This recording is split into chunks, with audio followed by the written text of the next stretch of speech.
time those parents will... What's going on, guys? This is Simon here again.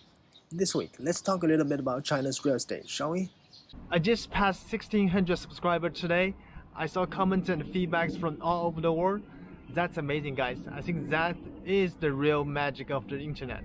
Thank you so much. You guys are awesome. I'm very grateful for all the support and love.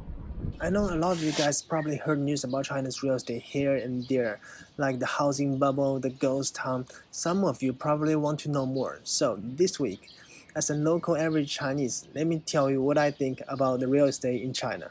First thing first, for average people, are the housing price too high to afford? Well, that's not an easy question to answer because China is huge and the housing price vary a lot between different cities.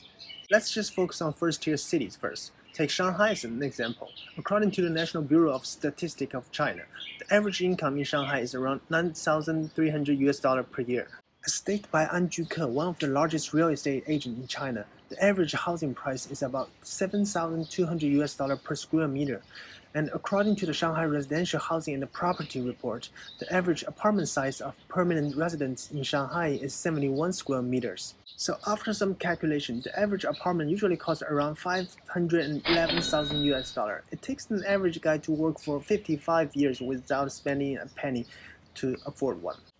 Let's compare that to one of the most expensive places in the United States, San Francisco. Based on the data from Zillow, the median home value is $1,350,000 and the average salary is about $87,000 per year. So, which means a dude working in San Francisco will spend 15 years salary to get a house. Well, I guess it's not too bad for us. We just need to work 40 years more. There's one more thing I think I need to mention. Compared to San Francisco, Shanghai is massive. Here's the size comparison. The size of San Francisco is only similar to the size of the city center of Shanghai, which is about the size of the green area. If you only take the city center into consideration, the average housing price will be much higher. Most newly built apartments in the city center cost more than $1 million, and $2 million is not uncommon. At the end of the video, I will show you how an average apartment looks like in Shanghai. However, 20 years ago, the Shanghai housing price was not that crazy. You can get a decent apartment for about $30,000. Also, back then people earn less. It only takes 15 years to buy an apartment, not 55 years. So, what are some of the factors that cause the jump of the housing price in big city? Well, personally, I think there are several elements that might contribute to the rise of the housing price. First of all, millions of migrants from rural areas have moved into big city for better opportunities. And you know, in China, it is not only a tradition but also a requirement for a couple to have their own apartment before getting married. Also, if new apartments keep popping out, the supply simply can't catch up the demand. Second of all, for the last 20 years, real estate has always been the best and safest place for people to invest. The stock market is too risky and complicated, banks don't give you enough return, so people with extra money all start buying second and third apartments, which keep driving up the demand. And finally, in China, since GDP is one of the most important KPIs for the government, and the real estate is a key driver of China's economic growth, the government kind of enjoys the rise of the real estate and didn't make regulation earlier to stop the housing price from skyrocketing. Although now, multiple major cities have implemented regulation to prohibit people from buying multiple apartments, price has already gone too high. Once the bubble is already there, there's no going back. The government doesn't want the housing price keep going up, but they also have to be very careful not to let the bubble burst, which would be an unimaginable nationwide disaster. I don't even dare to think of it. You may wonder, if the housing price is so high in cities like Shanghai, how do average young couple afford it? The answer is, our parents pay for it. It's just impossible for average young Chinese couple to afford an apartment in Shanghai. At least my friends who bought their apartment for marriage all have received some sort of support from their families. If the parents are rich, then their family probably already have multiple apartments, so there is zero issue for them. If the parents aren't rich but making decent salary, then the parents will pay for the down payment of the apartment and the young couples will pay the rest of the mortgage in the future. What about the parents without any saving? Well, a lot of time those parents will... What about the parents without any saving? Well, a lot of time, those parents will sell their own apartment and move to a cheaper place so they can get some money for their kids. I guess my Western audience will not be able to understand why Chinese parents are willing to make so much sacrifice for their kids. I don't think the next generation of Chinese parents are willing to do the same thing for their kids, but at least for right now, I have to say, we have the best parents in the world.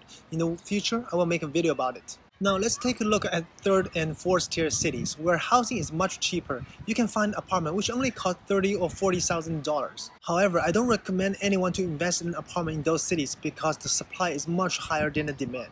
I've been to several small towns in Zhejiang for the last couple of years. I was blown away by the huge number of newly built apartment buildings. Nevertheless, most of these apartments are empty. The majority of young people have moving to a bigger city because you can't find a good job and there's no decent school or hospital for your kids and the family.